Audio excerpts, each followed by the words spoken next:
नालंदा, बिहार के दंडुआ गांव में हर कोई प्रिया के बारे में बात करता है। प्रिया एक जवान लड़की जो रातों रात गायब हो गई। कुछ कहते हैं काला जादू था, कुछ कहते हैं बुरी आत्मा का साया, लेकिन सच्चाई प्रिया के साथ ही गायब हो गई। ये उसकी गुमशुदगी की कहानी है, एक डरावनी कहानी जो आपको दंग कर देगी। ये कहानी आपको सोचने पर मजबूर कर देगी कि आप क्या जानते हैं। प्रिया एक सीधी सादी लड़की थी, जिंदा दिल और हमेशा हंसती रहती थी। लेकिन उसकी हंसी उसके सपनों में खो गई। उसे बुरे सपने आने लगे। हर रात एक ही सपना, एक बुढ़िया जिसका चेहरा सायों में छुपा होता था प्रिया को अंधेरे में बुलाती थी। पहले तो प्रिया ने इन सपनों को अनदेखा किया। उसने सोचा बस ऐसे ही सपने हैं, लेकिन सपने और भी डरावने होने लगे। बुढ़िया की आवाज, एक भयानक फुसफुसाहट प्रिया के जागने के बाद भी उसके कानों में गूंजती रहती थी। प्रिया बदल गई। वो चुप चुप रहने लगी। उसकी हंसी एक डरावने सन्नाटे में बदल गई। उसकी आंखें जो कभी चमकती थीं, अब डर से भरी रहती थीं। उसे हमेशा ऐसा लगता था कि कोई उसे देख रहा है, जैसे कोई ठंडी चीज उसके आसपास है। प्रिया के आसपास अजीबोगरीब चीजें होने लगीं। चीजें अपने आप हिलने लगती। खाली कमरों से फुसफुसाहट की आवाजें आती। उसका परिवार, जिसने पहले ध्यान नहीं दिया था, अब चिंता करने लगा। कुछ तो गड़बड़ थी, बहुत बड़ी गड़बड़। प्रिया का परिवार जवाब ढूंढने के लिए उसे डॉक्टरों के पास ले गया। टेस्ट हुए, दवाइयां दी गईं, लेकिन कुछ फायदा नहीं हुआ। डॉक्टर हैरान थे। उनके पास प्रिया की बिगड़ती हालत का कोई जवाब नहीं था। प्रिया कमजोर होती गई। उसके बुरे सपने और भी भयानक हो गए। सपनों में आने वाली बुढ़िया और भी जिद करने लगी। उसकी आवाज और भी तेज हो गई। प्रिया का परिवार उम्मीद के सहारे एक अलग किस्म के वैद्य के पास गया, एक तांत्रिक के पास।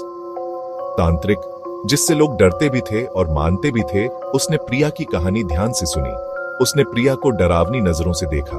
फिर उसने कहा, इसे किसी ने पकड़ रखा है। उसने गंभीर आवाज में कहा, कोई बहुत बड़ी ताकत इसमें शामिल है। उस रात कुछ बहुत डरावना हुआ। पूरे गांव की बिजली चली गई। प्रिया का घर अंधेरे में डूब गया। जब बिजली वापस आई तो प्रिया गायब थी। सिर्फ एक सुराग था, सीसीटीवी फुटेज, जिसमें दिख रहा था कि उस रात 2:22 पर पूरे गांव की बिजली 1 मिनट के लिए चली गई थी। तांत्रिक ने गंभीर चेहरे के साथ सीसीटीवी फुटेज देखी। मारण तंत्र, उसने डरते हुए फुसफुसाया। कोई प्रिया को नुकसान पहुंचाने के लिए काला जादू कर रहा है। उसने बताया कि प्रिया के सपनों में आने वाली बुढ़िया एक बुरी आत्मा थी, जिसे एक काले जादू से प्रिया को सताने के लिए बांधा गया था। प्रिया बहुत बड़े खतरे में थी। तांत्रिक ने अपने डर के बावजूद मदद करने का वादा किया। डरे हुए परिवार के लिए उसे इतना तो करना ही था। तांत्रिक ने प्रिया के घर के चारों ओर एक रक्षा कवच बनाया। उसने पुराने मंत्र पढ़े। हवा में धूप और डर की गंध भर गई। उसने चेतावनी दी कि बुरी शक्ति उसे रोकने की कोशिश करेगी, कि रात खतरों से भरी होगी। वो सही था। जैसे जैसे रात गहरी होती गई, अजीब और डरावनी चीजें होने लगी। अजीब आवाजें रात के सन्नाटे को चीरती हुई। दीवारों पर परछाई नाचने लगी। हवा भयानक आवाज करने लगी। फिर आधी रात को वो हुआ। एक खौफनाक चीख रात के सन्नाटे को तोड़ती हुई गूंजी। प्रिया के माता पिता उसके कमरे की तरफ भागे। उनके दिल तेजी से धड़क रहे थे। दरवाजा खुला था, कमरा खाली था। प्रिया गायब थी, बिना किसी निशान के गायब। तांत्रिक, जिसका चेहरा डर से पीला पड़ गया था, बस इतना ही कह पाया, वो चली गई, अंधेरे में समा गई, बुरी ताकत जीत गई। प्रिया फिर कभी नहीं दिखी।